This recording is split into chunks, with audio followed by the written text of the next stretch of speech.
Hey guys, it's Inside Ball, Dobbo and Kev, and Kratzman Caravan, their super centre and RV centre out there at Burpengary on the Bruce Highway. The best in the business. Oh, huge centre too, Dobbo. Mate, they had sales leading up into financial year sale, but you know what they did? They said, you know what? If you're an Inside Ball listener and you go out and say that, we'll do a deal for you. So, all I want to tell you is go out to Kratzman Caravan. If you want brand new, second-hand RV Caravan, mate, it's all there. It's their super centre. It's the best in the business. And all you need to do is go out and see them, say you listen to Inside Ball, and you know what? Your trip around Australia, up the coast, down the coast, it's all there. Oh, go it's all and in see luxury them. too. Yeah, it's luxury. They're beautiful vans. Mate, beautiful vans. Can't recommend them enough. Go and see them. Kratzman's Caravans, their RV and Super Centre sale is happening all the time. They don't worry about the financial. It's all year round. Deals, deals, deals, and more deals. Go and see them.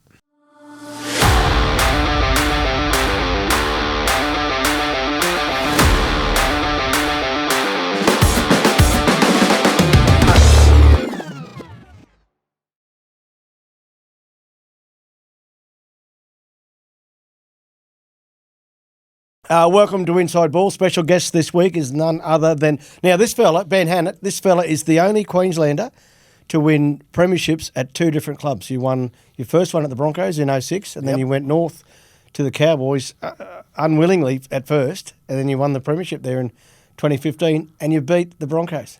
That must have felt pretty good. It was a really weird experience, actually, to change clubs and within 12 months go from... We started the year really poorly at the Cowboys. Yeah, you lost your first four in a row, yeah. But most games we were down in the first 10, 15 minutes, and we always found a way to fight our way back in front and win games, especially against Brisbane that year, who was my old club for 4 years. But winning that grand final, it was a weird feeling because seeing my mates who I played with and fought for 4 years to try and win a premiership down on the ground crying and upset, and I'm there excited, it was a... Do you feel like a sweet feeling? Yeah, a bit like, I shouldn't really be enjoying this in front of these fellas. Half the boys I didn't shake their hands. I felt so bad to go. I called them afterwards and spoke to them the next day and said, look, I felt I didn't want to brag or get too excited where I could see you were hurting. Yeah. So, that's good, mate. That's good. Now, listen, I'm just going to run through a bit of your hit list here first, and then we'll get into your childhood and then into your career. Great career, by the way. Amazing when you see blokes and you sit down and you think, he's a great player, but then you look at your history and what you've done in the game. It's amazing, mate. Do you ever look back and say, let's go through it. 245 NRL games in the middle, so that's pretty elite. 12 Origins, 6 games for Australia. Probably should have played a few more there. 2009 Dally M Prop of the Year. 2 times Premiership winner, as we just mentioned, 2006 and 2015. So that would have been at the start of your career and more towards the back end. So that's pretty unique as well, You think, well, when you got that first one in 2006, you would have thought, this is easy.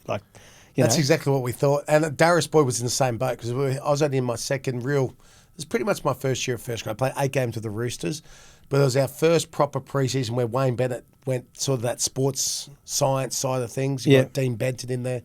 And I just thought, this is easy. We won the premiership the first year when we were the underdogs, but it took me 9 years, Kev, to get back there. Yeah, mate. The Polar Bear, number 8. Right, now, the Roosters in 2005, Brisbane 06 to 08, Bulldogs, you went some time there, back to Brisbane, and then finished off at the Cowboys. Right, and obviously you're very strong, you've got great family values as well. You're one of 11 children? Yeah, one of 11, yep. I got brought up in a Christian house home. My family growing up, my dad was really successful. He had his own cleaning company doing all the skyscrapers down on the Gold Coast. But this was before I was born. And then when I was young, I think the recession we had to have. So my parents lost everything when I was 8 years of age. Everything. And Dad decided to pay his staff instead of declaring bankrupt and taking a bit of money. We lost the cars. We lost the house. We lost everything. I remember before we lost the house, we used to, for breakfast, I remember cracking wheat. We used to buy wheat in the bags of wheat, crack that, we'd milk the cow, we'd have that with wheat porridge. I didn't know oat porridge existed when I was younger. It was that sort of the style of living we lived. We get honey from our own bees. We did it really tough. When we lost the house, we didn't have a car. We actually lived in our next door neighbour's yard in tents. Wow. So for a while there, we lived in tents. And That must have been very humbling for you. I mean, you're still going to school and stuff, aren't you? Yeah, we were still going to school. Yeah. But we didn't have a car at that stage, so we caught the bus. Eventually, a family from church, the Buckles, gave us a really rough ute, but we're very grateful for it. Yeah. The battery was flat in it, so you had to push start it. Plenty of legs to get the car going. So 2 seats in the front, mum and dad put mattress in the back, and obviously the tarp at the back. So going to school, going to church, all of us kids would have to lie in the back of the ute. Yeah, right. And it sucked because when mum and dad had to pick us up from school or from church or whatever it may be, we were that family where all of us kids are push starting it, and then everyone can see us push starting the car, jumping in the back. One of the kids got to sit in the front with mum, but they had to. Yeah. So where do you sit with your brother? What child are you with your brothers and sisters? I'm the least important. I'm number 9. So Right. I wasn't the middle child. I wasn't the first. I'm Right. not the youngest boy or daughter, but I was just Wow. So one of the extras. that's your childhood. You're just growing up in it like that with all your brothers and sisters, and you obviously did it pretty tough there for a long time. Yeah, but it's made me who I am so grateful for it, because a lot of families break up over money and issues. My family, we came close together, and eventually we moved to a 2-bedroom duplex in Nerang, which is like the ghetto of the Gold Coast. Yeah. Back then, one of my neighbours literally just got out of prison, and my other neighbour was going in for bank robbery. You might have learned a bit from those as well. Well, it was one of those things. Mum Mum and Dad wouldn't let us go out in the neighbourhood very often, but I just remember my bed was, because obviously 6 boys, 4 girls, 7 boys, 4 girls. The oldest son I'd already moved out and got married, but my bunk was 3 high. My little brother's was 3 high. So in summertime, there was no aircon. Oh. We literally were squeezing between the 3rd bunk and the roof. Like, you literally couldn't sit up, couldn't do anything. You just had to lie. It was so hot. The girls had their room, 4 in that room, and Mum and Dad slept in the laundry. So Slept in the laundry? Slept in the laundry. They had a mattress that they just to put throw in out? throw that in the laundry and sleep in that. And Oh, my God. to be honest, we had the best upbringing. Like, on it, people say, you know, they want a nice house, a swimming pool, all those things. But I think of my upbringing, how close we got with my brothers and sisters. It was life-changing. and made me realise if I wanted something in life, because my first year actually, well, I don't want to move too far ahead, Kevie, but that year when we lost everything and things were tough, Mum and Dad said we can't afford even to play rugby league. So I played footy from a very young age. I played under 7s for like 3 years. Which club? Are the, Started in the Nerang Roosters, because that was the closest club to our That's house. Reece Walsh's club, isn't it? Yeah, it is. Yeah. Yep. So if you actually go to the Well, Roosters... it's Ben Hannant's club as well. Not, Well, you know. Reece Walsh's family didn't actually pay to help build the clubhouse. So my family's actually got a brick there with the Hannants written on it, because we, back in the day, helped at the very beginning. Build the clubhouse. Because when they came on, Southport was the team before that, before Right. Nerang came in. So my oldest brothers played at Southport, and then Nerang came in, and then Mudrabar came in. I moved to Mudrabar. Yeah. And But you're a talented fan, because your brother, he swam for Australia, didn't he? yeah, my youngest brother was a very good swimmer. Yeah, he retired at the age of 20 because there was no money in swimming. But to be the number 1 swimmer in Australia, I think he was 4th or 5th in the world. Yeah. The most he ever made, being Australian champ, was $15,000 a year. So he lived with me. I'm lucky I was playing footy at Why that didn't he stage. play league? Like what? He just didn't have the build. Mate, swimmers can't run, mate. They're giraffes. No, that's why they're in the water, right? Exactly right. Were you a good swimmer too? Mum and Dad could only afford for one of us to try and swim, because that was the thing that cost money. So Mum and Dad could only afford for one, and he showed the most talent. But for footy, for me, the only reason I got to keep playing footy was because I didn't get to play for 12 months.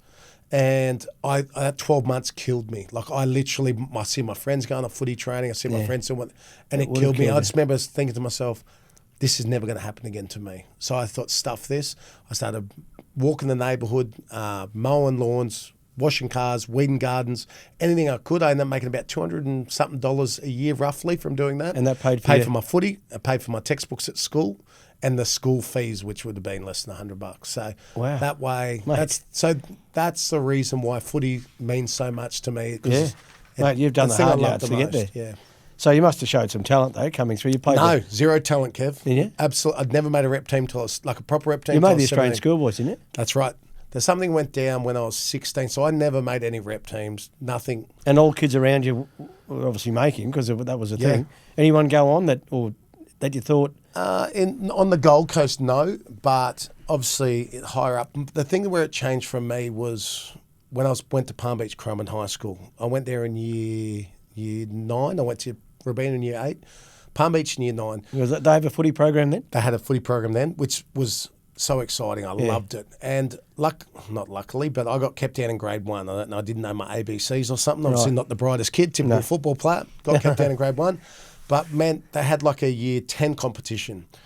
and second year at the school, and I went really well in it. And I got invited to a Broncos elite squad. And that thing, for me, I just couldn't believe it. I never made a rep team in my life. I remember going to this camp.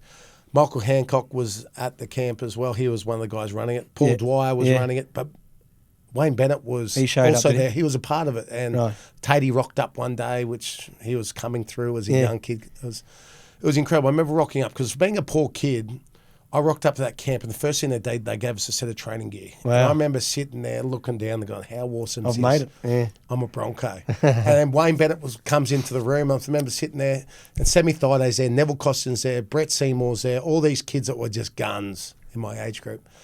And I'm so excited. I think I've made them with all these boys. And I'm sitting there, and Wayne Bennett walks in. I remember him walking down the stairs, come down to the front of the room, didn't smile anything. I'm freaking out thinking, what's he going to say to us? And the first thing he said to us was, don't get comfortable, boys. Out of this whole group here, the stats tell us only one of you is going to make it. Who's it going to be? I just remember looking around, seeing Sammy and all these boys and thinking, crap, it's not going to be me. Yeah. So they did all the tests, fitness, skills, agility, weights, all the tests, and I'm at the bottom end of all that. Right. And I honestly got to the point, it was near the end of the camp, and thinking, how do I go home and tell my family and my friends that I'm not good enough? And I've got brothers, and I think I'm pretty good. And how do I go and say I'm not good enough? Like my dream's over. And they came to the last night when we were in camp, and Wayne Bennett said something that changed my life forever, Kev. Yeah. It changed me forever. And he said lots of things that night, but one thing that stood out was he said, boys, there's no one better than you, but you're no better than anyone else. And he goes, I'll repeat that. And I always knew when people repeat something, it's important. I knew that's a standout point. He said, there is no one better than you, but you're no better than anyone else. Wow. I remember leaving. I've never heard him say that, but obviously, I've never, and people take things differently. Some people get something out of it, some people don't. And I left the room that night, went back to my dorm, and I was thinking, what the hell's that long neck bloke talk? What does he mean by that? Like, it didn't make, to me, I didn't understand it. I kept thinking about it. I knew it was important, and it came early hours in the morning when I was lying in my bed. I realised what he meant. And what he meant was everyone has greatness in them. Yeah. I've got greatness in me. You've got greatness in you. Yeah. What are you willing to do to unlock that greatness? Yeah. Are you willing you might be fitter than me, but if I do extras, I can be as fit as you. I'll catch up to you, and I'll go past you. It's up to me if I want to be the best. And also made me realise other people around me also are talented. So treat people with that same respect as well. And from that point, I decided to do 100 push-ups, 100 sit-ups every day. I was only 16 years of age. Within 12 months, I felt like forever. I did that and did a couple of 5K runs extra a week outside of what everyone else was doing. Outside of your training at club? I was still doing all the club training, all that, but I did 100 push-ups, 100, and my body changed. Within 12 months, I made the Queensland under-17 side, playing against like Sonny Bill.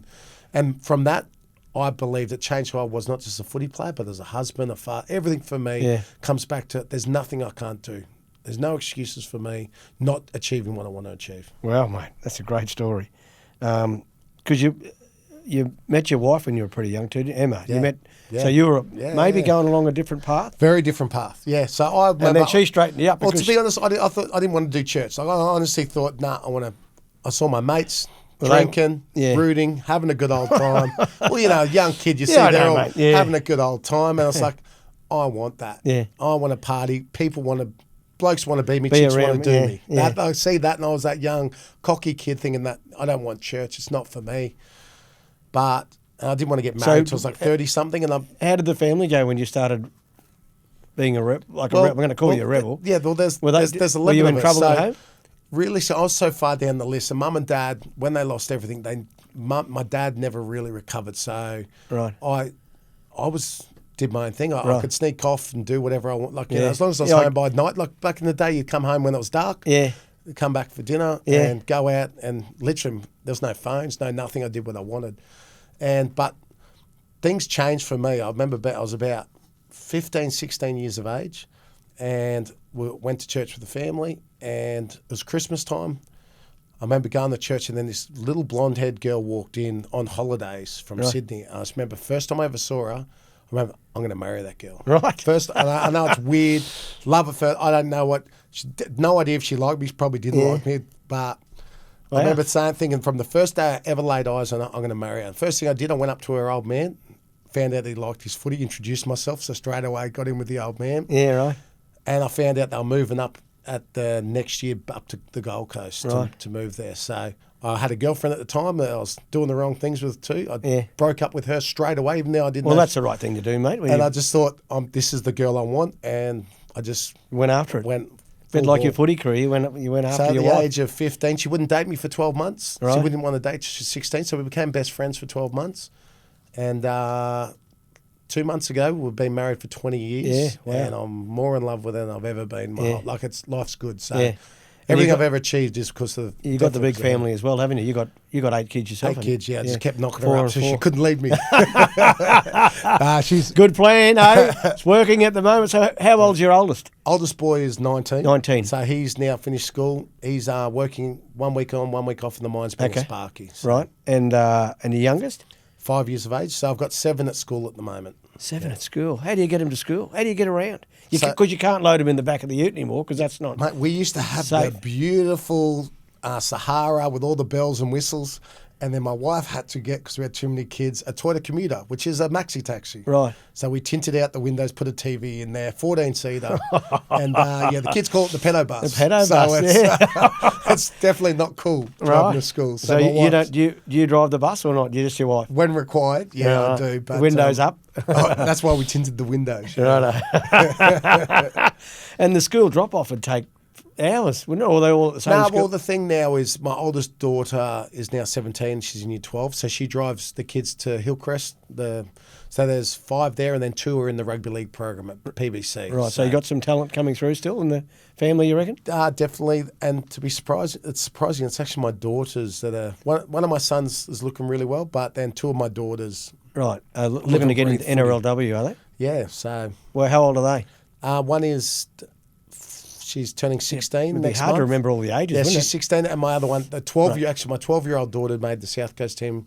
Supposed to go to Queensland next month, but she just did her knee. Right. But she is better than me by a country mile. Right. She creases the big girls. Right, does she? She goes after contact. I used to be really scared, but push through it, and that's what made me feel good. But she's not even. She goes after it. Right, because I've got a daughter. I've got 5 kids, obviously, and my youngest is Ava. She's 20. She's playing for Wynnum in the... Oh, really? She made her debut last week in the BMD Premiership. But she's like the girls, they just go after it, don't they?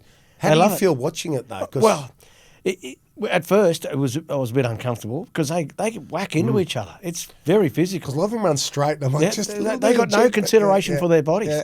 And Ava's already been KO'd. She got knocked Yeah. out in about a third game. And I gave her some advice. I said, look, see, those bigger girls there, if they get a hold of you, they will wipe you out. I said, you need to run between them, not straight at them. So she ran between them and... Run at spaces, bang. not faces. That's it. But yeah, she loves it and couldn't keep her away from it. We tried to sort of manage her a bit, and she was playing a lot of touch and then sevens, but then she got into league and she hasn't looked back. So I couldn't keep It's her away. exciting to see where this game is building for the ladies. Yeah. And they're making more money now. Or the next contract, I think the minimum wage is 57,000 for the girls coming up. Yeah. When I won that premiership in 2006, Yeah, you wouldn't have been on Wayne that. Bennett, we agreed to a price, but then he forgot about me, and so I had to go there on minimum wage. So in 2006, when I won a premiership, I was only on $52,000. There you go. So girls are already in 10 years of the NRLW. Yeah. 90, what would it have been, 98 years in the NRL of men going hard at it. Well, we're only on 52,000. So it's great to see the girls' game growing so Yeah. quickly, and our daughters are going to have a great opportunity to make a decent living out of it. Yeah, beautiful, mate. Just back to your family, because you've got so many questions. What's the morning look like? The breakfast and then dinner? Yeah. Crazy. It must be crazy. It I've is- got 5 but- kids. I know how crazy that was. But it's the crazy thing about it is with more kids, the easier it is getting. Like my wife, when we had 2 kids, the house was a mess. She was struggling to keep up. But as you give everything, you work at it, it just becomes part of your routine and gets his. My house is cleaner now with 8 kids than it was with 2. Yeah, right. My wife is more organised now with 8 kids than with 2. And she's just, it's like I think you learn and grow as you go. When you first started your NRL career, when I started mine, mate, everything was such a big deal and you had to focus on all these little things. But by the end of my career, it was just easy. It was just part of the process. Yeah. And that's the same as being a husband or a wife. And my wife gets up every morning, 5 a.m, and she bakes the kids' lunch. Right. So she's baking cookies or making slices. So right. our kids are very, very spoiled. But my wife's a full-time mum, and she loves being a full-time mum. A lot of women think that's, it's downtrodden. Oh, She loves. It's a special job. She loves being a mum. Be there from the birth of your child to when they leave the house, basically as an adult. That's a really special. Like it just goes so fast. Now you've got a 19-year-old.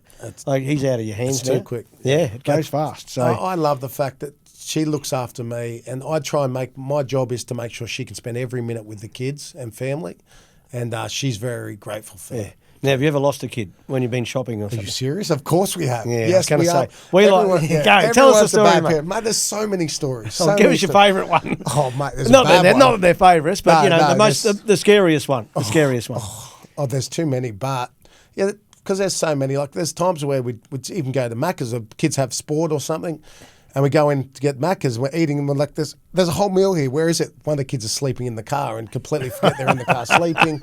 There's been times where we're going on holidays and we're going out west. So you do go on holidays? Yeah, as a big family. Like we do a lot of hunting as well. So we go out west, and the main place we do go, actually, Dobbo put us onto it before he started off. He's just started his media career, and he was getting into the rugby league.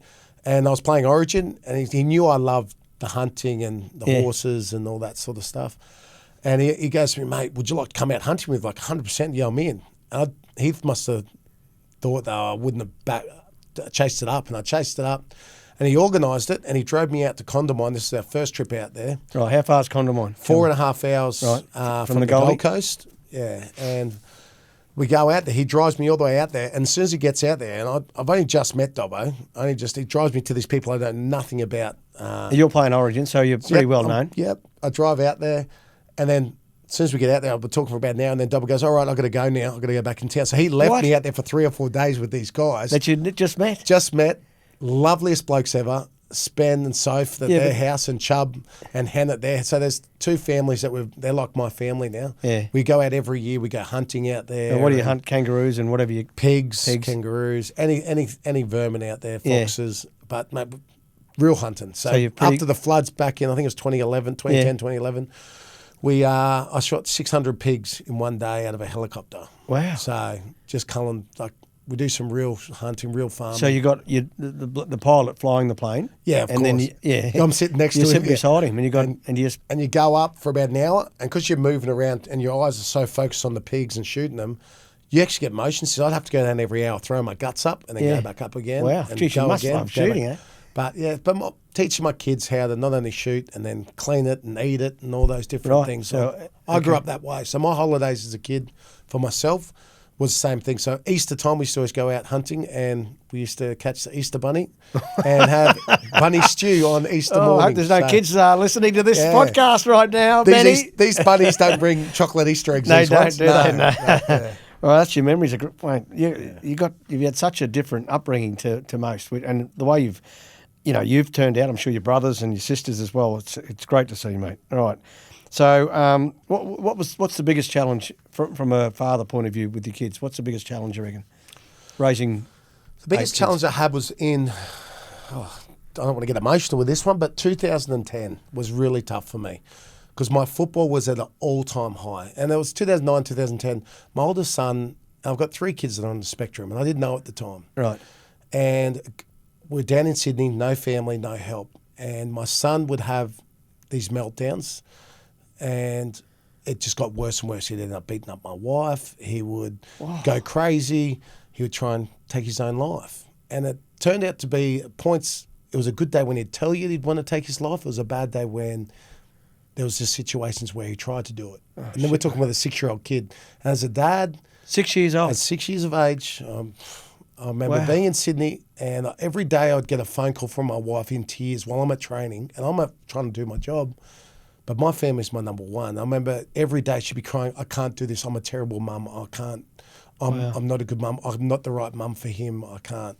And so literally in 2010, he'd come every day to training with me. And I thanked the Bulldogs with my whole heart and everything. Right. The CEO, the coach. So he'd hang around with you all day? He would be at every single training session. He would be running water, and because he was better behaved for me.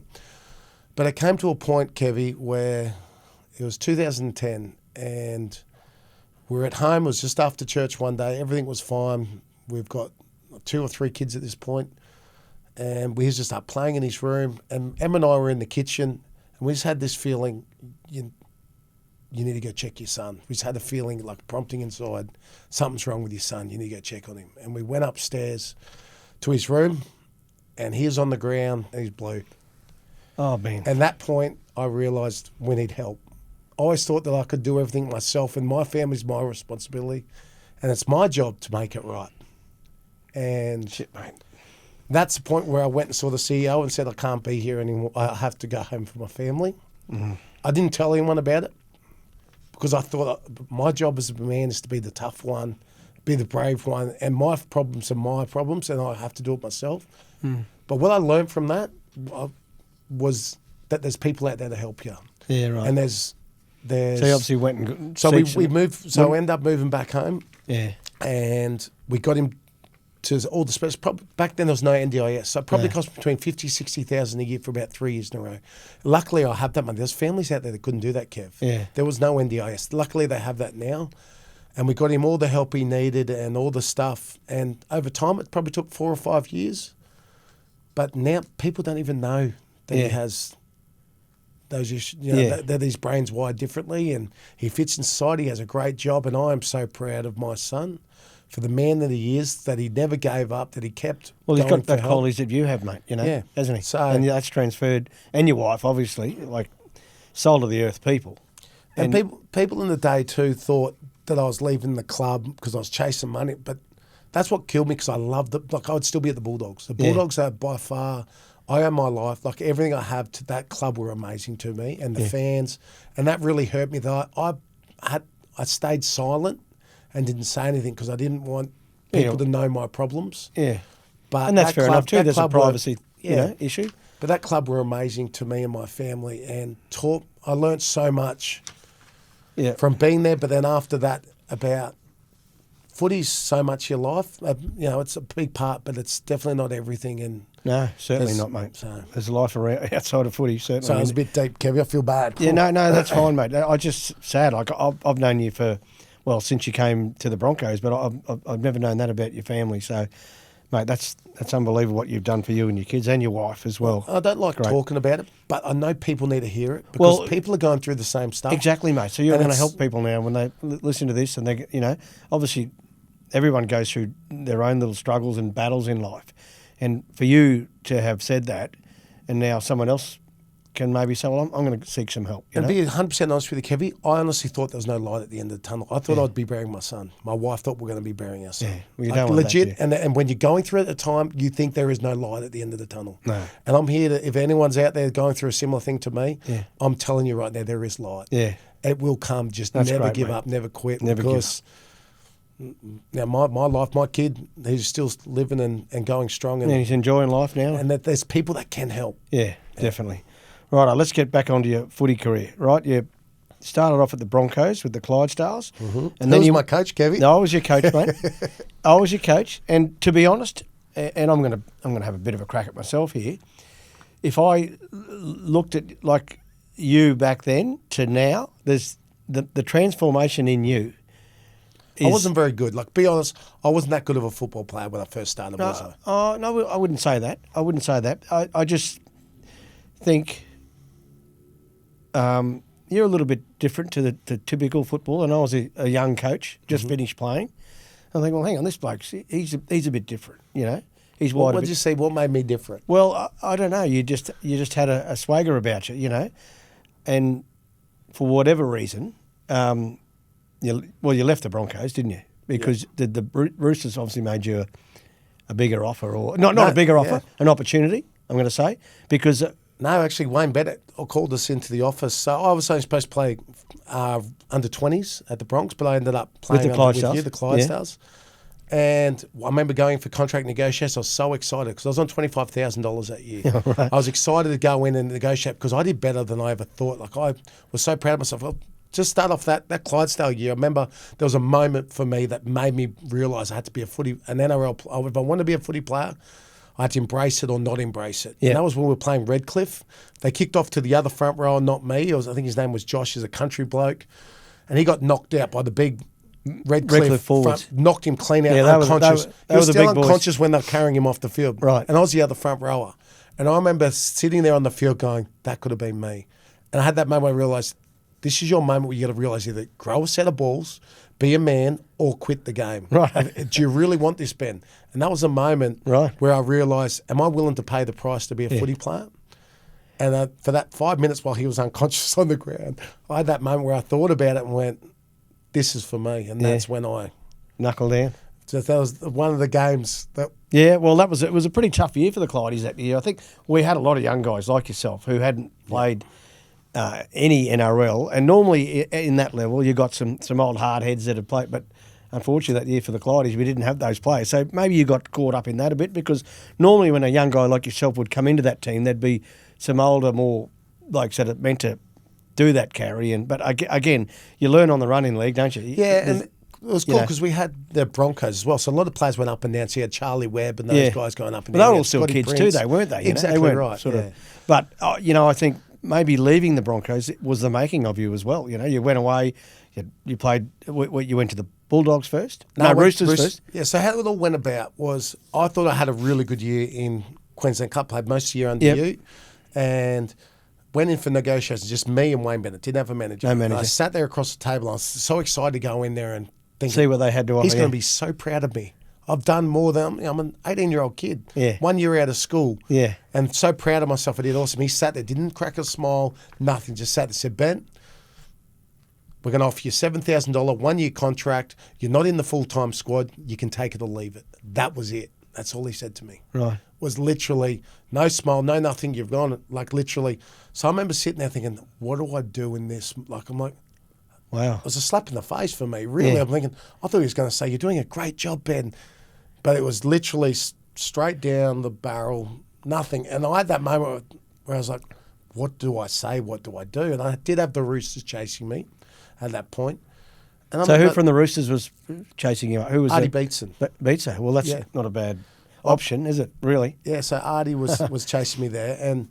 But I remember sitting there and I remember thinking to myself, you need to stick up for yourself. Like, hang on a minute. No, you got this time to be a man. Like, I actually spoke back to Wayne and said, Wayne, what did you expect of me when I came to this club? And he was like, oh, mate, to play some good footy. And I was like, no, you told me that I'd be an under-20s player. I exceeded all your expectations. I'm playing Queensland Cup, and now you're offering me not half. You're offering me not even a third of what I'm on right now. That's a slap in the face. You can grab that and shove it up your ass. And I got up and walked out. Yeah. And legit, like, I was crapping myself, but I felt I like needed to stick up for myself. And there were players at the time that got offered the same contract that stayed for that price. I went down to Sydney, but I always wanted to be a Broncos player. And I still remember it was a couple of days later or whatever it was, Wayne Bennett called me back up on the phone and said, mate, I respect what you did. I want you to be a Bronco one day. When you finish after your time at the Roosters, I want you back here. I still remember that phone call. And I was always waiting for that call to come from Wayne Bennett. And I did get that call. I got that call 2 years later. Yeah, you did. Of course you came back, mate. But damn, Wayne screwed me again. Got me a bit. Are we ready for that one? Wait, I know. Okay. So your time at the Roosters under Ricky Stewart? Yep.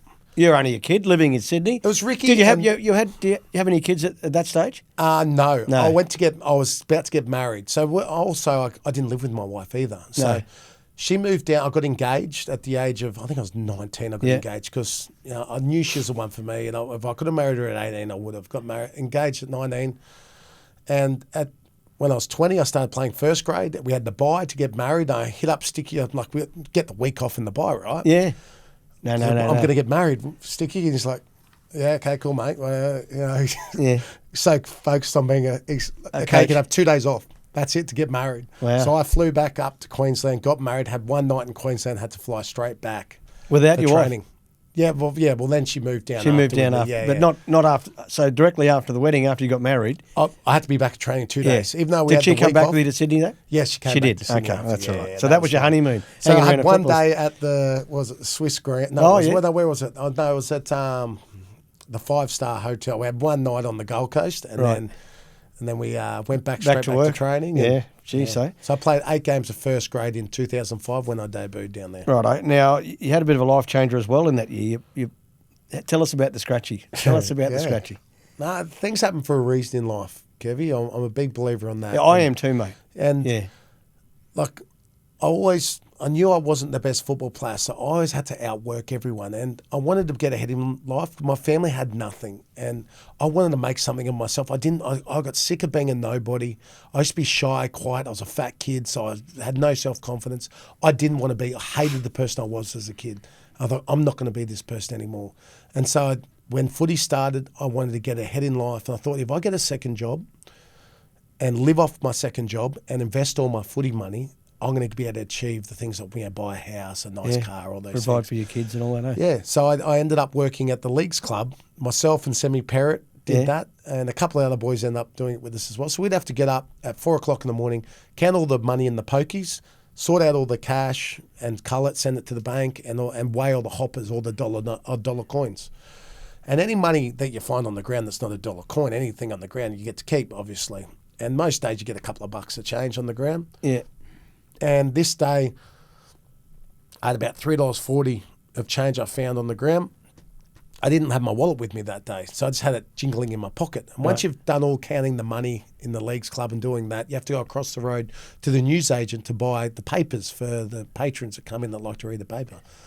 So when I'm getting the paper, I had this jingling money. I was like, I've never bought a scratchy in my life at this point. I've never bought a scratchy at all the money.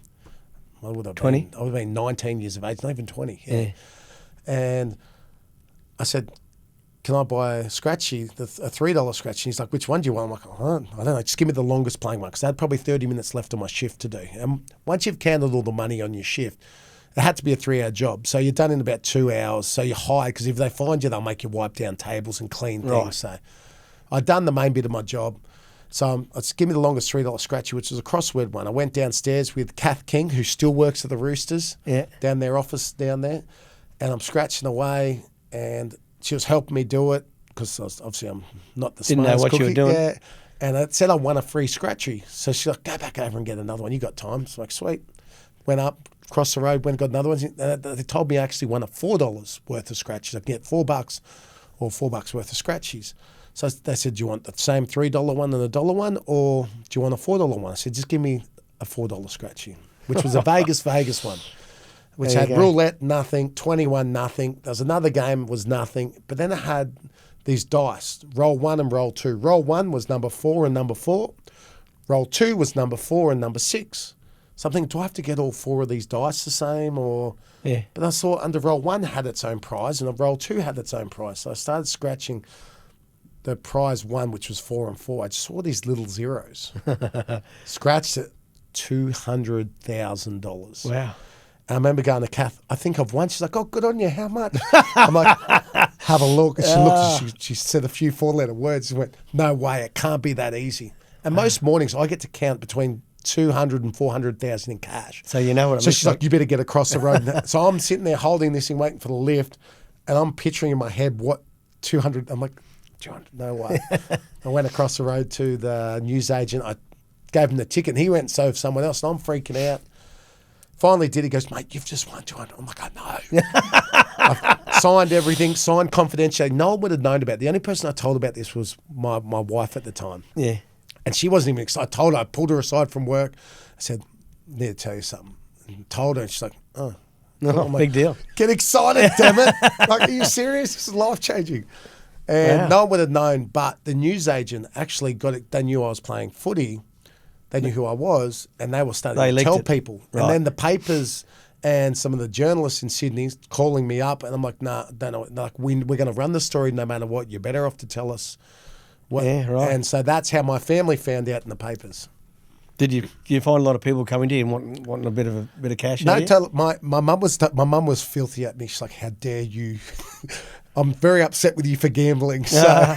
Can I ask what you did with the 200? Well, did you invest it? Well, I already bought my first house at that time, and I had an investment property I just bought, so I just put it all into the 2 properties. So good on you, mate. As a young age, I was trying to get ahead. Well, your attitude, you're right. Your attitude is infectious, and you know, like you say, you work hard, and good on you. Hats off to you, mate. Wow. And the reason that happened to me, I think, is because what happened next from Wayne, what Wayne did over the phone. Well, okay, let's go there straight away then. So I had a phone call from Wayne, which I was waiting for that to go back to Brisbane. To go back to Brisbane. He said, I want you back in Brisbane. We speaking over the phone, and he pretty much told me, 2 years deal for $150,000 a year for 2 years. So $300,000 deal for 2 years. Yep. Which is fantastic. I was worth it. Back home. Back home. Bit cheaper to live, Brizzy. I always looked up to you guys, Kev. Like the teams I wanted to be a Bronco. I desperately wanted to be a Bronco. Yeah. Gordon Tallis's, your Shane Webke's, all those guys, Darren Lockyer's, Petro. Everyone. And so I was like, yep, sweet, done. I didn't have a manager either at this stage as well. So I thought, just assumed, yep, done. I agreed to it, Wayne, yep, I'm coming home. I called Ricky Stewart up and told him that I'm not going to stay at the Roosters. I'm not going to re-sign down there. And I got a text message back the next day saying Premier League reserve grades training starts. So straight out of that team. Yep, straight out of the team. So that's why I played 8 games in a row, then went back to a reserve grade. And coming to the end of the year, the season's finishing up, I call Wayne Bennett up and say, like, Wayne, when's pre-season? Because no one's been in touch with me since we've spoken. Yeah. And he just said, oh, sorry, Ben, I forgot about you. Oh, no way. I've forgot about you. I'm like, are you serious? Like, I've got a baby. I'm married. I've got mortgages. I've told every other club I'm going to Brisbane. I'm getting ready to do pre-season in Brisbane. I'm not like, they said, mate, we've got one spot now, full-time squad on minimum wage. I said, how much is that? 52,000. Oh. So I've just bought 2 houses. Just got a car. Just had a baby. Just got married. All these expenses. And I'm doing the maths at home. I'm up all night thinking, like, I can't afford to live. I'm going to have to sell everything. I have to sell everything, like, to be able to go back and do that. I thought, no, I can't do that. So I agreed to that because that was the only option I had in 2006. And I thinking, how the hell can I make this work? And I'm not even guaranteed to be in the first grade squad. No, you look at the squad pretty we had. stacked. Shane Webke, Petro Sivnasiva, Brad Thorne, Tony Sam Carroll, Thaiday. Sam Thaiday, Corey Parker, Dane Carlo, Greg Eastwood, Brett Seymour, not Brett Seymour, Neville Costigan, and myself. You know, I'm only There's 10 forwards. And we've all played international football eventually in our careers. Origin. You know, So, and I'm a young 20-year-old kid, 21-year-old kid, so I'm not guaranteed anything. So what I did is I paired myself with Shane Webke. Mate, he was a tough machine, mate. And everything we did at the beginning of pre-season, he bashed me, man. Right. In fitness, skills, wrestling. And I learnt really quick. Like, if we're wrestling and I was giving him something, he'd eye-gouge me. He'd grab my balls. If we're stretching, he'd overstretch me. I feel like I'd tear my hand. Like, he was just the ultimate he's an competitor. arsehole, mate. He's an arsehole. It taught me so much because he wanted to be the best, you had to be the best. Yeah. So at the beginning of pre-season, he was killing me. But by the end of pre-season, You've given a bit back. I was giving it back. Yeah. And wouldn't then have liked Wayne that. was seeing that. And in the trial games, it went really well. And in round 1 of 2006, a couple of the first grade players, like well-known, like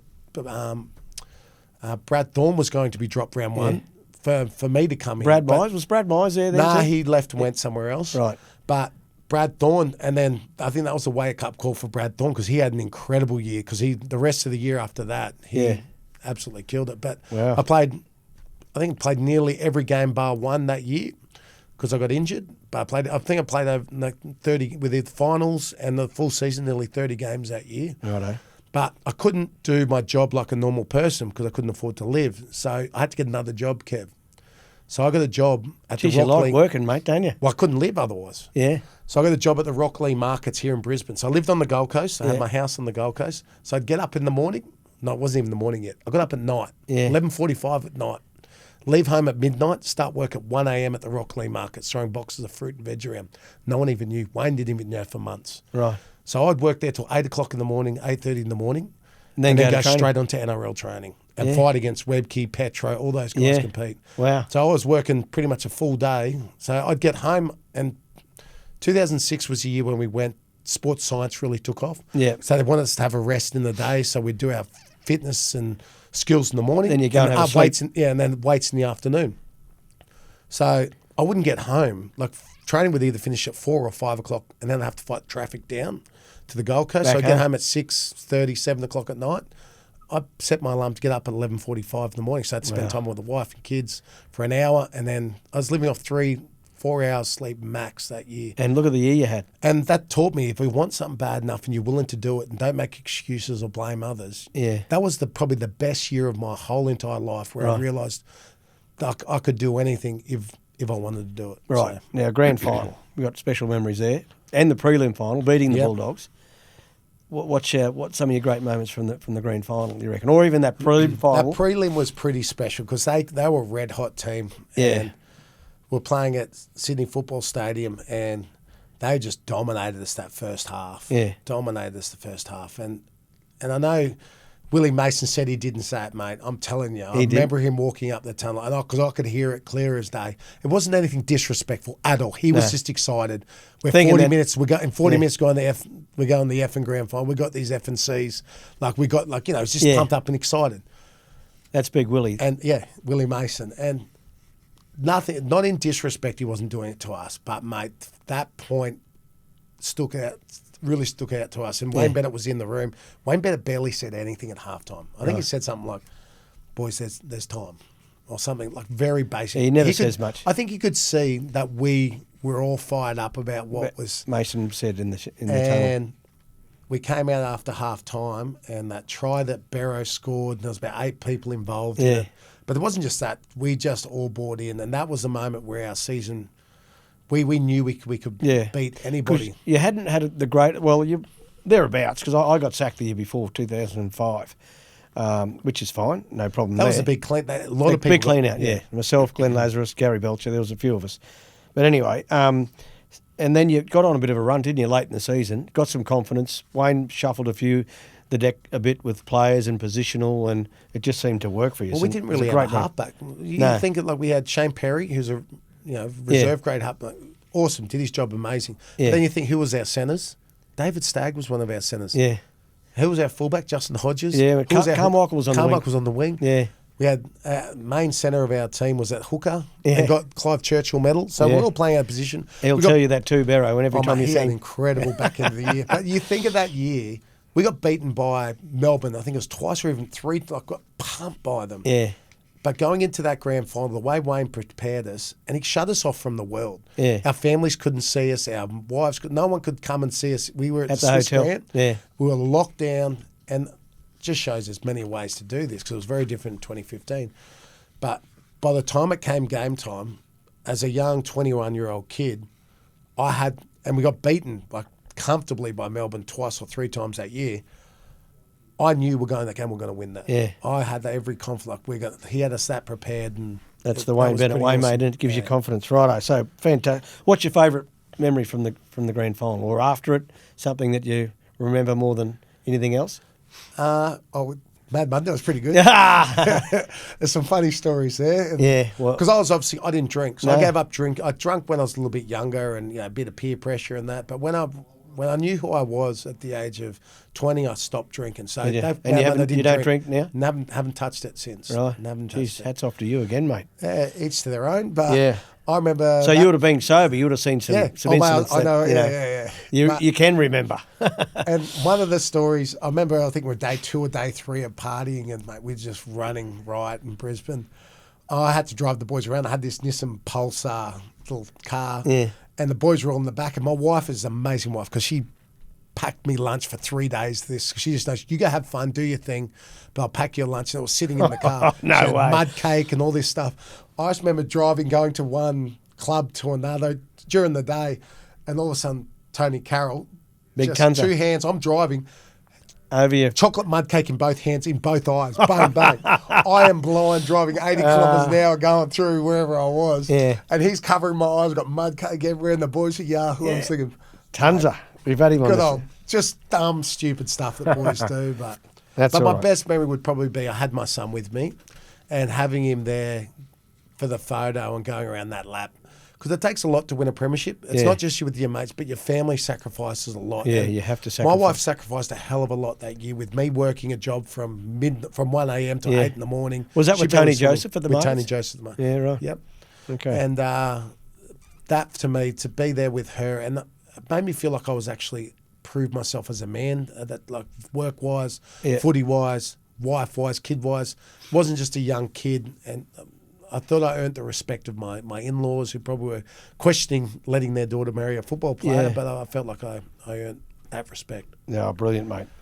2007, the World Club Challenge over in England. You enjoyed that? It's good? That was a lot of fun, yes. It made me think back to So that one, Wayne Bennett didn't take them very seriously, which is World fair Cup. enough. There was more of a reward for being the best incredible team that year. before, yeah. And the places we went to, the partying we got to do, and just bonding as a team. We didn't win that match, No. but boy, we won. We won the night. We won off field, eh? Yeah, it was very good. Well, that was that sort of team too. You had a few party boys in that side, didn't we? We won't mention names. Barrow, I was about to say the best. Lockie. The best in the Hodjo. business would have to be Barrow. Barrow's the best. Barrow's the best. Yeah. And I think- Carmichael, I think he taught the young guys how to party a little bit too much. So. Righto. On to 2008. You were still at the Bronx. You make your origin debut. What do you remember about that? I remember the week before, I had a head clash against Manly, and I was playing really good footy at that time, and I split my lip completely in half. I had 40 stitches through completely. It just opened up. Right.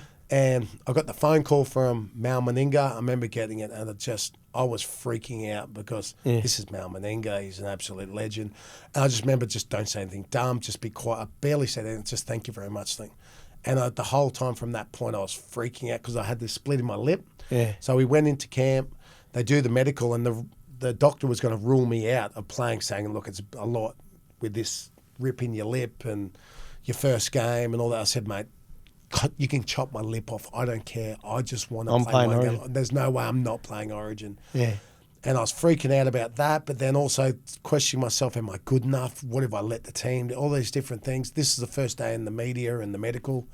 I remember a really special moment for me, and this person probably doesn't even remember it, but Petro Sivnasiva, there's a reason why he is the most respected bloke in my era, is he came up to me when I didn't say nothing, but I was freaking out on the inside. He came up and put his arm around me and said, Benny, you're all right. I was like, yeah, I'm all right, but deep down, it's like, do you know why you're in this team? I was like, sort of. And I remember him saying, the reason why you've been picked in this team, because you're the best person in this state to do the job we need. Yeah. Wow. We need you to just do that job. No different that you do every week. We just need you to do you. Can you do that for us? And, mate, that moment there just made me, I'm now, like, that was a special moment. Like you're accepted in the side. Yeah, Big Petro puts his arm around you. And he didn't have to do that. No. But that's the type of bloke Great Petro fella. is, that really doesn't just think about himself, but really puts the team first. Yeah. Now, you scored your first Origin try in that series, 30-0 win. Do you remember your first try? No. No, I don't remember the first Well, you did, one, I'm telling you. My research tells me that. Yeah, that was your first Origin try. Game 2, Queensland, you won 30-0. Actually, can I go back to that try? So I do remember the try now that you've brought it up, the first try I scored. I may have not got it down. I've never said it. Well, none of this. It was when None of upstairs. that. I put it was so close. Like no way a camera could have seen it. Yeah. I think Mace was on top of me and people. Well, I just got up and celebrated. I gave it everything. Got it down. But to my defence, there was another try a couple of years later got disallowed. Where I clearly dived through, scored, but Sam touched me, my own teammate, Sammy Thaiday. Right. And we're winning by 40. So they went upstairs and said, no, there's no way I wouldn't have scored that try, but because Sam Thaiday just touched me, they took that try off me. So I've lost one. I'm out game one. Game one. That's not a bad record, mate. And in 2008, you signed a 3-year deal with the Bulldogs. You left the Bronx. What happened there? Yeah. So Wayne Bennett was leaving the club as well. They had a bit of fallout there. And Ivan Henjak was the coach. Yeah. And I really liked Ivan. Lovely bloke. Well, he was the assistant coach, wasn't he? Yeah, I got along really well with him. And I was excited because I've always taken pay cuts, massive pay. I've never got a decent pay day. I'm thinking, I'm playing Origin now. I'm definitely their number one front row. I was probably the fifth played front row at that club. I was their number one front row. Only one playing Origin. We had Joel Clinton, we had Ashton Sims, we had Nick Kenny, we had Dade Taylor, all on more money than me, I knew that. Yeah. And me, and I was playing. And I'm thinking, finally, I get my payday. I'm excited. I go in to have the meeting with Ivan. And as I walked in, straight away I knew something was up. Right. I knew something was up. And he said, Ben, there's no money. No money in the cap. What do you mean? Like, is there a way you can make it up or something? He goes, mate, I can only offer you a 1-year deal of minimum wage, $52,000 again. Yeah. So I'm in 2008. You've done that once already. $52,000. And I'm like, are you serious? He's like, I'm like, can we make it up? I said, I'll do that. Can you make it up the second year? Can you somehow? I'll do that for 1 year. And he's like, I can't offer you any more than that. But the cool thing is, before that actually happened, the Bulldogs were chasing me. and it was a You crazy... knew you had him on the line. No, but I thought, I'm a Bronco. I didn't know the Broncos had no money at this stage, but I'm thinking I'm Brisbane Bronco. But I knew the Bulldogs wanted me, and the CEO at the time, incredible bloke. He ran the NRL for a long time. Toddy Greenberg, lovely bloke. He sat me down up in Brisbane. We had a meeting with him, and before I had that meeting, I caught up with Petro. I said, Petro, what is a good front row? Because I've got a team that's got the wooden spoon there. They suck. They're chasing me. I'm playing Origin. What sort of money do you reckon I could get? He goes, mate, top props get about $350 a year. I'm like, no way. I'm not worth that. No way. He said, mate, top props are getting $350,000. I'm like, do you reckon I should ask for it? Because yeah, flaming out, ask for it. I remember thinking, okay, all right. And I had this meeting with him, and he sold the club really well, what he wanted for the club and what he wanted me to do there. Yeah. And the meeting's coming to an end, and I'm at that stage where I've got to build up the courage. Like, so what's it going to take for you to come to the Bulldogs? I remember going, I threw Petro under the bus straight away. I said, Petro said I'm worth $350,000. So I said, I'm not going for a cent less than $350,000. He just looked at me and smiled. Got his napkin, what he had for lunch, and just wrote on it. Then just turned it around and said, would you just sign it right now? 3 years, $350,000, extra flights back and forth. I just remember thinking, I should have asked for $450. Damn you, Petro. Yeah. Sold him under, Petro. So I just said, look, I've got to go back and give the last reply to the Broncos before I've even spoken to the Broncos. So I know I've got $350,000, which was incredible money, I thought. Oh, it's great money. And I'm thinking, this is amazing. Payday. I'm going to the Broncos. If they even offered me $200, I would have taken it. Like, definitely would have taken it. I'm playing Origin. And I thought, go to the Broncos, and then I had that meeting. And so luckily, I walked out of that meeting with Ivan when he said, I literally called the CEO, Toddy Greenberg, as I'm walking out of the room.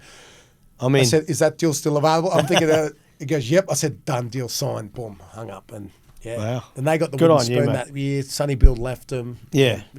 Now, Kevie Moore was a coach there. You made the prelim final, did you, or what? Yeah. So we worked on from the crap house to the penthouse. Yeah. So literally, we didn't even have a sponsor. This is the crazy thing is, no one wanted a bar of us. All the big name players, your Masons, all that left and went chased the money, which is fair enough. Yeah. Sonny Bill, I remember we played the last game he played, but they beat us. They were the wooden spoons. They beat the Bronx. Yeah. Shook his hand. I said, looking forward to playing with you next year. He's like, yeah, I can't wait to play with you. Next minute, he's flying to France. Rugby. He leaves us. I think, what the hell am I getting myself into? And, yeah, it was just incredible. We didn't even have a sponsor, Kev, so much so that we offered that spot worth, what's the spot then at? $5 million? That's probably worth. Back then, $3 million. Yeah, $3 million. We offered that for free to Camp Quality. They said, shove that up your bum, mate. We don't want anything to do with Bulldogs. We want nothing to do with this. You're on the nose, yeah. And so what Toddy Greenberg doesn't take no for an answer. He said, we'll pay you. I think we paid him like $200. We paid a sponsor. Didn't give it away for free. We paid them like $200,000 to be on our jersey. And we changed the complete culture. We went back to being a family club. We won the fans back. We were equal minor premiers at the end of that year. And 6 of us got the Dally M position of the year of what we were. So that's year you got the prop of the year? I got the prop of year 2009. So we went from the crap house to the penthouse pretty quickly. Yeah. Playing Origin again in 2009, another series win for Queensland. That's right, you got the prop of the year. Then you made your Australian debut that year as well. Tim Sheens was the coach. That was awesome. Good memories? Incredible memories. And we did 4 nations over in England. Yeah. And the memories I have over there and the mateship and the fun, we had Hindmarsh and... So you played against England in England? Yeah, played against England. So I'm going over there as the coach, obviously, the Kangaroos. What are these guys in? Explain from a player's point of view. What are they in for? Don't try and set a curfew, mate, because they don't work. I remember... Steady, that's enough. Cut. I remember our coach, Sheensy, had curfew like 11 o'clock. Very experienced coach too. Very experienced, yeah, but he's getting a bit older at the station. We had Petro and... Darren Lockyer at the back end of their careers, and we'd get to 11 o'clock, I'd look across and they're like, 12 o'clock. So we'd start at 12, then went to 1, then 2, then 3, then 4, then 5. Then my roommate Petro would come home at 10 o'clock in the morning. Yeah, right. Stumble in. Good on it, stumbling in. But the thing is, we played extremely hard, we worked extremely hard, but when it was time to switch off, we knew how to switch off. You did that, and you beat England in the final at Ellen Road. Would have been a great experience too, eh? And I had a torn my quad in the game before, and I didn't think I would be able to play, but I was playing really good football, and I got to start for Australia the whole series. I didn't miss any games. They made me play most boys got one game of rest. But I remember just looking after it, did everything right, playing that game. And to me, that was a really special game, that final, because that's when Sammy Burgess really became like Sam Burgess. He was 18-year-old kid. Yeah, coming in. Scored 2 tries, absolutely just carved up. And I swapped jerseys with him after the match. You still got his jersey? Still got his jersey. And that's a very, for me, that's a real special jersey for me. One of his first Test jerseys where I remember when he came bursting on the scene. Yeah, that was him.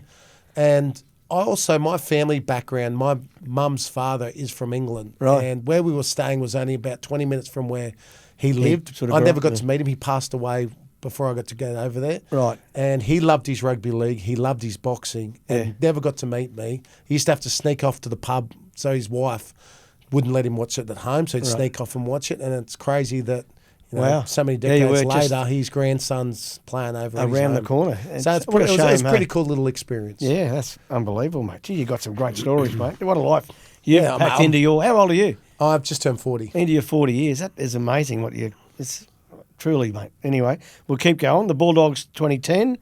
Origin again, you win 3-0. You missed game 1.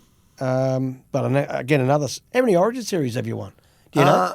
I don't want to brag, but I'm going to have a little brag here. I found out just this year in Origin won some of those, those stat gurus. Yeah. So I've got the highest... People have played more than a dozen Origin matches. Yep. So you have to play... You've got the best win record, have you? In Queensland, second all time, but first in Queensland. Ben Kennedy, 77% win record in Origin. Right. I got 75%. 75%. Geez, I appreciate that because I played Origin as well, and my record's not anywhere near that. So I just brought enthusiasm. I think you brought a bit more than that, mate, because I brought enthusiasm and I still lost. Nah, good job. Jeez, mate. Now you're coming back to the Bronx now, aren't you? Yeah. How did that all happen? That was the situation with my son. I honestly would have never... Oh, that's right. I would have never left the Bulldogs, but the issue with my son, I was actually going to come back to the Gold Coast because that was the close thing for my son. And But the Gold Coast weren't really paying their players. There's all the drama about players saying they won't get paid. And then Tony Joseph, who was on the board, who I was mates with from the Rockley Markets, he gave me the job. He said, mate, we need a front row. We'd love to. I said, I'm never come back to the Broncos. You've screwed me too many times. Right. Absolutely screwed me. Nah, I'm never come back to the Broncos. But I really respected Tony. And I said, mate, it better be a good offer. Otherwise, there's no way I'm coming back there. And that's good. I got screwed over for a while, but then I screwed him back. I got paid really. I got the decent pay. I got a manager. Well, you've earned that right too. So good on you. Everyone has their day, don't they? You know. And Anthony Griffin's a coach. You missed this.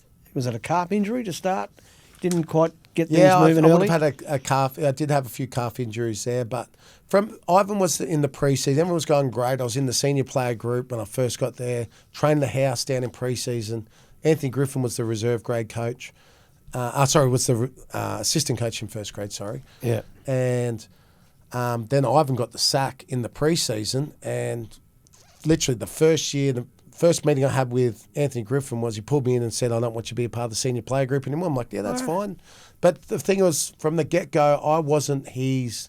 He had these young kids he came through, Josh Maguires and that he wanted to build the club around. Right. I was on good money, and I think for that 4 years, he didn't want me there. He just wanted to get rid of me. So. Right.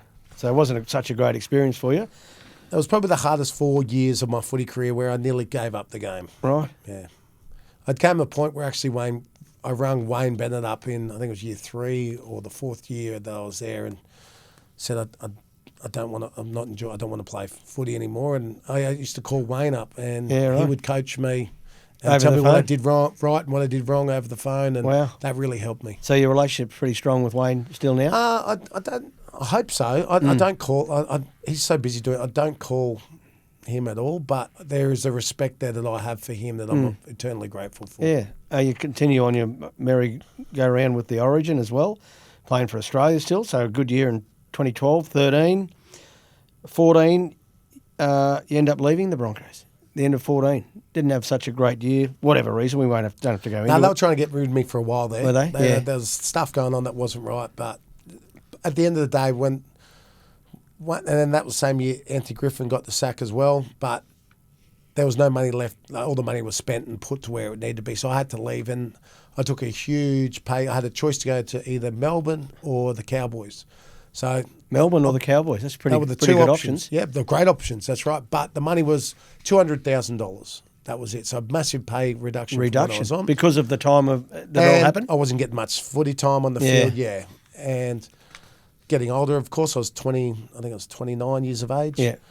But so it was a humbling experience for me to look myself in the mirror as well and realise, there was things I didn't get along with the coach with at that time. But it was also a good experience to look at myself and see things I need to fix in myself. And there's a reason why he feels that way about me, is because maybe I aren't doing everything right. And I had a good hard look at myself and you have to. had to reinvent myself again and get that passion back. And the reason I picked the Cowboys over the Storm was I had 5 kids at the time.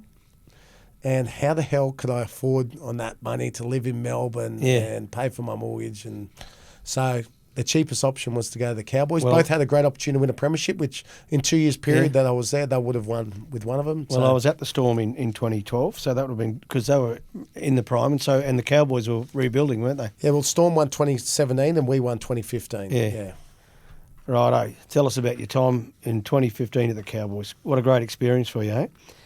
What a great experience. You started off poorly, didn't you, that year? Yeah, we lost the first 4 matches, but that was the year where we did probably the second hardest preseason camp I've ever done. Right. The one that I've ever done that was ever harder was 2006. We did one where it was crazy. We lost so much weight. We got flogged. It was like doing an SAS army, like it was every proper. day. We didn't eat for 3 days. Yeah. When we finally got to eat, they threw us live chickens. We had to kill them and eat them in 30 minutes. And I'm there skinning them and that'd be right up your alley. Oh, mate, that's exactly right. I did that. The old hunter. But they were laying hens, so there wasn't much meat on them. But we ate every skerrick of them. Right. That was extremely hard, that camp in 06. But then 2015 was a really hard one where they put us through tasks. And the reason why they do these camps is they need to break you.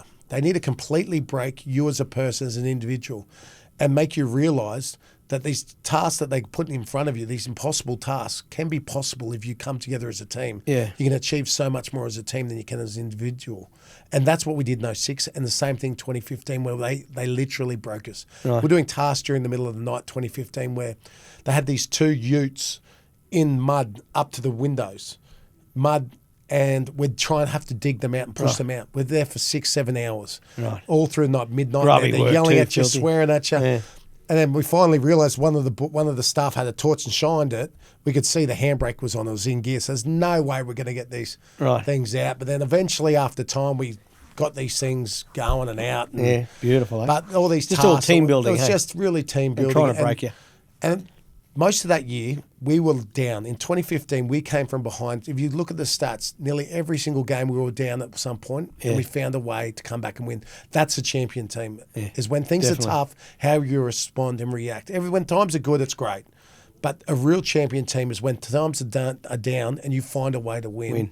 We had a team that always never gave up and found a way to win. Well, I'm pretty annoyed about the 2015 grand final because I was on the coaching staff at the Broncos. Well, we won't bring up 2023 either. No, we won't, mate. Won't be doing that. But 2015, that was just a fantastic game, wasn't it? The grand final. And you mentioned earlier that you had a lot of your mates you were playing against. Yeah, well, and that was once the whistle was blown and we miraculously found a way to win. When I see my teammates for the last 4 years at the Broncos, I've walked blood, sweat and tears, fought for, sacrificed for, seeing them on their haunches, down and out. It hurt me. It hurt me because I'm there excited thinking, mate, we pulled off the impossible. And a lot of the boys, I couldn't even go and give them a hug and shake them. I had to speak to them the next day because, mate, I felt for them. But that game, I still think that game will go down in history as one of the greatest ever origin, grand finals ever, because there were moments in that game, and that wasn't JT got man of the match, got the Clive Churchill medal, but the stuff that Kyle Felt did, and not just that try in the corner. You think the set before, Milford makes that break to win the game over. Kyle Felt knocks it down, picks it up, gets it in the next set. Yeah, and Michael Morgan is left-handed, so he's come to the right side of the field, switches the ball from his left hand to his bad hand, and threads that needle perfectly. It's moments like that. James Tarmow, the quick play the ball he got for that field goal, incredible. JT had I could have kicked that field goal. Yeah. It was that much time for him. Big players had big moments. Ben, you're getting in my head now, mate. You know what I remember the most out of that is that is the try, obviously, the try to win it, but the bounce pass, right, to Thurston. Yep. Adam Blair never misses a kick pressure. He because of the bounce pass. Yep. Sort of stopped for that 1 minute. Corey Parker, I think, was involved there. He never misses a tackle, Corey. No. And somehow JT bounces out of it. You know, there's so many things that the football gods just wanted the Cowboys to win. But small things turn to big things. And it's not just footy, it's everything in life. And like the little things we worked at training, the first try we scored with Jake Graham from the scrum. That we played, we had that set. We knew that Corey Parker was going to overchase. We knew it. Yeah. And that play went exactly the way the plan. Yeah. The moments when James Tarmow scored his try. Mate, I'm running, I have the chance to score the try as well, but I ran a great lead so the defender comes in on me. It opens up, yeah. Goes through untouched for the small moments turn to big results, and both teams had them, but in crucial moments we stuck at it longer. Yeah, well, you deserve to win, and good on their first premiership. So that would have been celebrated long and hard too, I would imagine. All over North Queensland. Yeah, you took that trophy everywhere, didn't you? We got the keys to about 6 different cities in North Queensland. And then we got to celebrate over in Vegas for a couple of nights, which is nice. Well, that's enough of the 2015 grand final, and I'm going to pull you up there, mate. Right, then your last year in NRL was at the Cowboys, 2016. Then you were off to Burleigh, moved back to Burleigh, and you finished your career there at Burleigh. Is that where you finished? No, I finished my career at the Cowboys because what happened there was I got offered a job, because I always had a second job most of my career, but I always want to try and improve myself and get better. And what's life after footy? Like, footy finishes when you're in your 30s. Yeah. I'm 31 years of age, and I got offered to come. I used to go in 1 day a week at the Cowboys and do a segment on the radio just to the Cowboys wrap-up. I said, I don't want to do the same boring question answers. Let me bring a teammate in with me and take the piss out of each other and show our personalities. Because the boys are the funnest bloke. These blokes are the blokes I live and die for. Yeah. Funniest. I look forward to being around them. Why can't our fans find out what they're like? Why can't we share who we are? That's good. So I'd share story. I'd bring a teammate in. I'd say, mate, what's happened this week? Let me find out what's going on, or something I knew from in the sheds. And I'd take the piss out of them. They'd take it to me, and it was always replayed up there in North Queensland. To give you an example, Jason Tamalolo, $10 million player, big, tough human being. Grand final week, and around that period, he'd be up at 2 a.m. in the morning, walking the streets of Sydney, chasing the Pokemon Go. The Charman, all the he ended up spending thousands of dollars on buying people's accounts. Yeah, right. He'd stay up to 2 a.m. playing Halo, so I'd take the piss out of it. And people got to find out what he was like. More about their individual. And then they'd say, hang on, what about this with you? You did this with your, you're in trouble with your missus, whatever it was. And the banter that we have in the sheds, we brought that. There was nothing rude or it's nothing the boys weren't happy just to everyday share. life. And we got to pull the curtain back and show what we were really like. And from that, I got offered. They called me up after 2016 in the off season. Triple M and Southern Cross Hysteria rang me up and said, "We'd love you to come down and do a trial." I'm like, "What's the hell's a trial?" On the radio for breakfast radio. I'm like, "What's that?" Well, he's like, "Just come and tell a couple of stories." I'm like, "I don't even know how to do that," but I'm like, "Does that mean a free flight back to the Gold Coast?" He's like, "Yep." I'm like, you're on. Let's go. Come do it. I told about 3 or 4 stories with a couple of people up in the Brisbane studio here at Triple M. Didn't think of it, shook their hands, went back, saw the family, thinking nothing of it. 2 weeks later, I get a phone call saying, what would it take for you to hang your boots up and do breakfast radio full time? Completely career change. I'm 31 years of age. I'm thinking I've still got plenty of years of footy left in me, but a great opportunity. Breakfast radio is like the NRL of the radio world. And they're offering me a spot back home on the Gold Coast at the station I used to listen to as a kid. And I had that moment where I had to make a decision. Do I hang the boots up or not? And I was thinking, I'm a footy player. That's all I am. And my wife's like, "You're an idiot. Shut up. Take the job. You're looking for a challenge and put yourself out of your comfort zone. This will do that." Because I can't read, write. I'm dyslexic. I used to be I'd never public spoke in my life when I was a kid. Refused to do it. Right. But I always loved being uncomfortable and overcoming it. That's what gives me my high. That's what the footy field did for me. I used to be scared, but when I overcame that and pushed through it, that's what is my high. And that's the same thing with radio. So I quit footy and hung the boots up and did Brekkie Radio. So I did the Burleigh thing was they wanted me to on the side. I love the game. I'm going to keep playing until I'm 60, Kev. I'm just going to keep playing the local leagues, the C grade, D grades. The feeling when you score a try or set up, do a good tackle, still feels the same in first grades as it does in reserve grades. So. Brilliant, mate. Now I'll get the end of your career. We'll get on to your post career as well, right? A couple of quick footy questions. Your greatest ever win? you think? Jeez. There was either an Origin or that grand final. I think 2015 grand final was incredible win for me. Right. Favourite stadium to play at? Suncorp. Suncorp, easy. You represented Queensland and Australia. Your proudest moment for Queensland, was it cheating the referee and scoring that try? No, proudest moment ever was, there was a moment I had, I can't remember what year it was, I did my knee in the first half. And Origin? Origin. We're down on troops. And I'm in with the doctor. I've done nearly completely ruptured my medial ligament on the inside. It literally felt like I was on ice skates. Right. And I'm freaking out thinking, mate, I'm done. I'm done. Sucks. Half-time, Mal Meninga comes into the doctor's room and goes, and doctor said to Mal, mate, he's done. He's done. He's done his knee. And Mal just came to him, looked me in the eye and said, Ben, we need you. The team needs you. And I just remember looking at him and said, okay, I'm here for you, Mal. And like gives me goosebumps. Yeah. And I said, just strap it up. They strapped it up. And in my head, I'm thinking, will it hold up? I felt like I was on ice skates. And I just knew the team needed me. And I had a moment where... Do you remember what game that was? I think it was maybe 2011? We'll go back. We'll find it. We'll find the big strapping on your knee. And there was a moment there where I came back out and I worked my ass off. I go hard. I do a kick chase. I pin them in the goals. Yeah. And make the force to drop out, which guarantees us to win the match. Yeah. And I had a couple of big moments with the way my knee was when I couldn't do it. Well, but my head saying the team I put the team before myself. Yeah.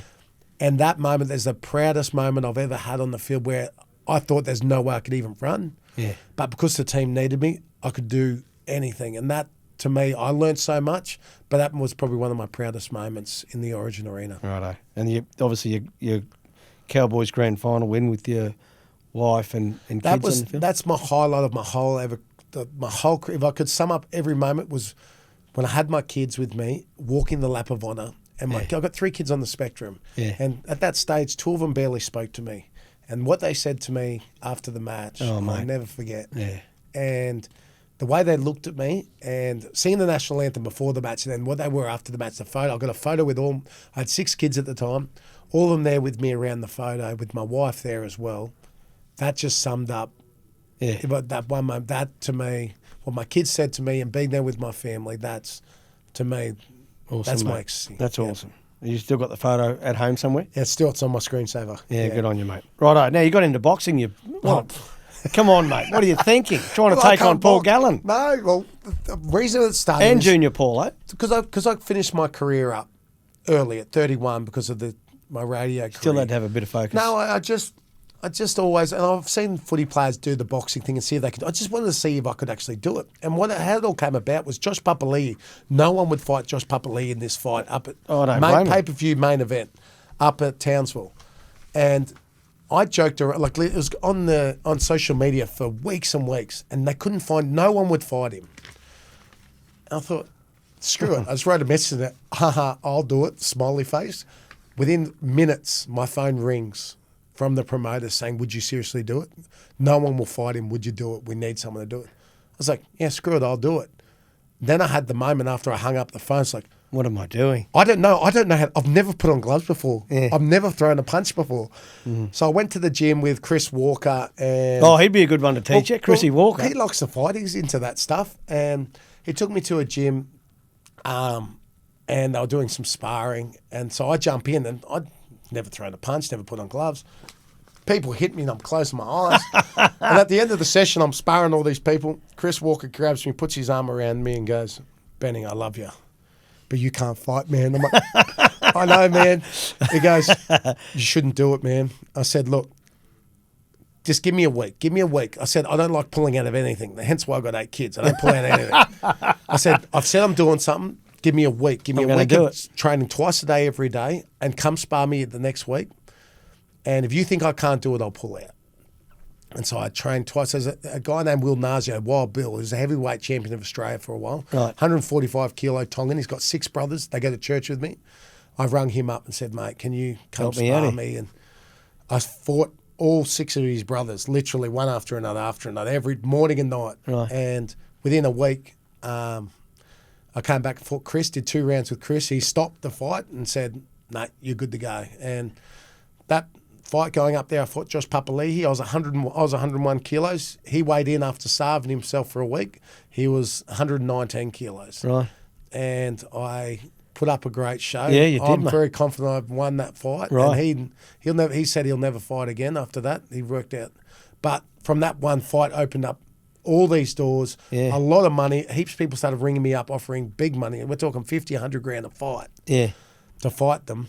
And I'm like, nah, No, I'm mate. good. But then my I'm wife's like, 50 grand, you know that could buy us a nice pool, you know. Yeah. 100 grand, we can buy this. Like, that's pretty. And it's only 3 2-minute rounds, 6 minutes. Now, if someone offered you 100 grand for 6 minutes, I'm not getting in the ring, mate.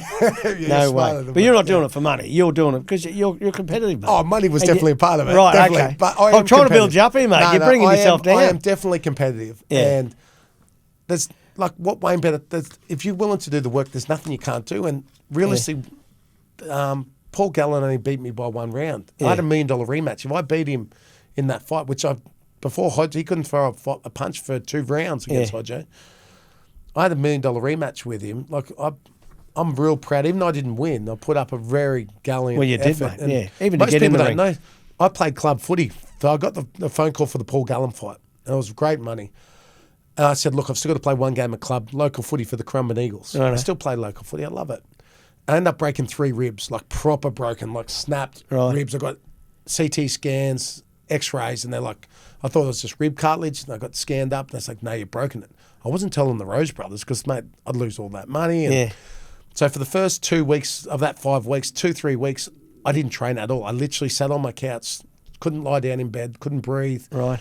And on the way to that fight against Paul Gallen, I actually went to the hospital, CT scan, get needled to numb it before the fight, so I couldn't feel it. Right. So, like, I only got mate. 2 weeks of training against that one, but it was just an awesome experience. And the best thing I learned about that fight was I caught up with Jeff Fennick, and he just said to me straight up, he taught me how to throw a punch, which was helpful.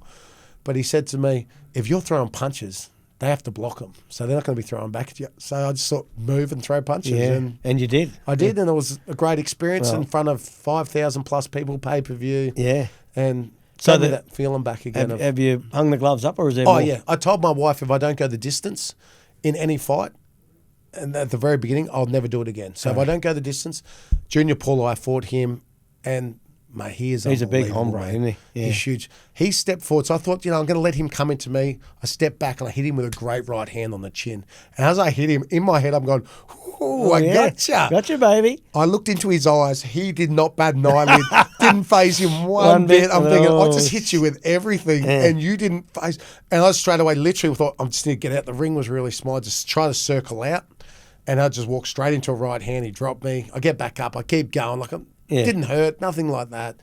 But he was way better than I'd ever be. Right. And the ref called the fight, and I didn't go the distance, and That was that it was for your me all boxing career. done. But the good thing was out of that fight was I had my wife and I had my 4 oldest kids there. And the next morning they were very sheepish and didn't really, a bit embarrassed. I don't know if they're embarrassed or worried about me. Yeah. We're at Brekkie and I'm smiling. We're up at Townsville at the casino there. And I got up the next morning. I'm not sore at all. Feel great.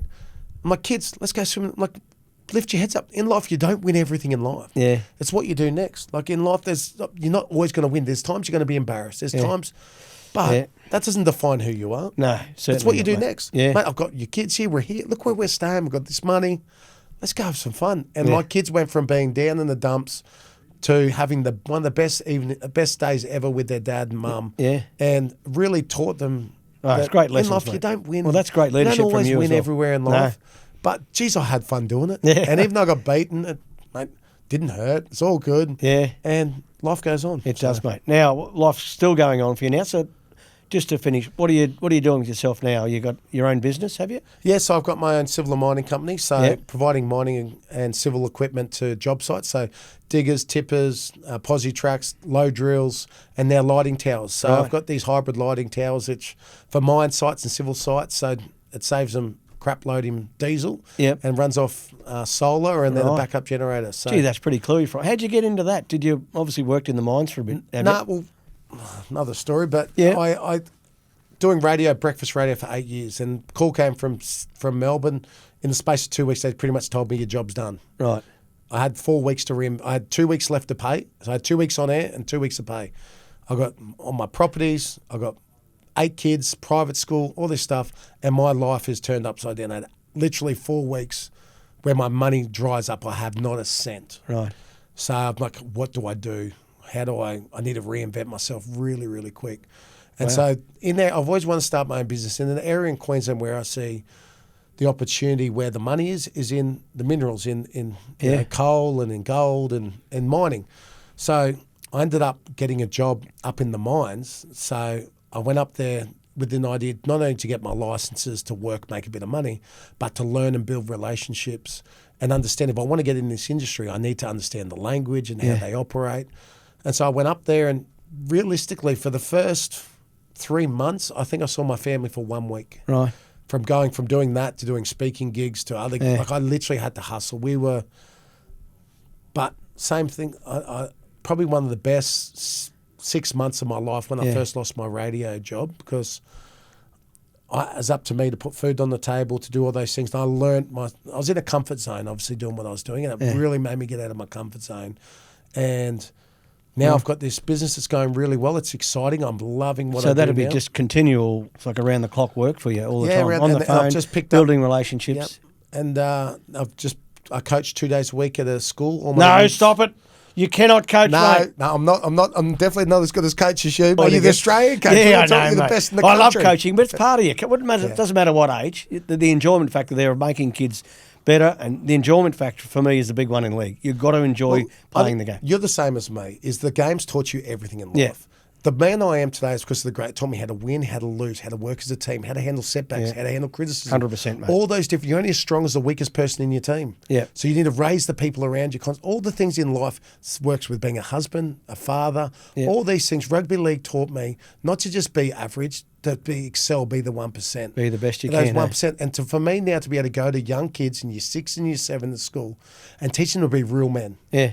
Not one of these men that don't know that he's a he or she or all these. Teach them to be a real man of who they are and be proud of who they are. Don't be afraid of who they are, and fight for the people around them that aren't as strong as them, and be good men. And that's what rugby league taught me. Couldn't agree more with you, mate. Yeah. Listen, Benny, love you being on the show, mate. I reckon you've been our best guest. Oh, thanks, Kevie. Because you've got such a good story to tell. You're a great family man, and you're still now. You've had so many setbacks in your life. Through footy and your radio, you lost your job there, but you're still fighting. So good on you, man. I'm really proud of you, brother. Thanks, Kevie. Thanks for coming on. Thank you. The Kratzman, the holiday, the Kratzman. Tell us your favourite holiday. My favourite holiday of all time, I love the country. Even though I was born and bred on the Gold Coast, I love getting out west. As a young boy, we did our hunting and that. So I would love going out to the country, horse riding, motorbikes, hunting, all that sort of stuff. But I went to go to buy a caravan. There's not a caravan that fits my family. So we're actually saving up the moment to buy 2 caravans because my oldest boy is old enough to do it. But well, there's a challenge for Kratzman. You can make a van. How many kids we got? 8 kids? Yeah, we've got 8 kids, so 10 in total. If we can find a way to sleep them, or even if we have some swags outside as well. I think 2 vans is the go, mate. Yeah, there you go. There you go. There's Benny Hannant on Inside Ball, special guest. Thank you very much, champ. Thanks, Good job.